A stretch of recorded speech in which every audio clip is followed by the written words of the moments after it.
deliver that to the regional schools press conference.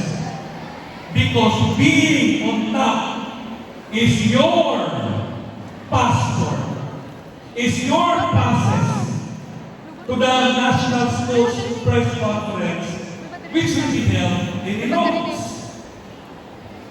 Kinsa may gusto mo atong Ilocos? Kinsa may gusto mo atong Ilocos, eh? Kinsa gusto mo ato sa regional press con?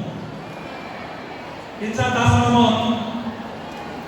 Daghan, but first qualify.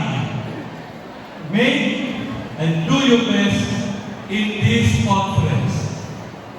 It has been said, as a campus journalist or writer, you need to be responsible of what you write. You need to be accountable of what you have written. Therefore, what you write should be accurate. What you write is based on facts. And what you write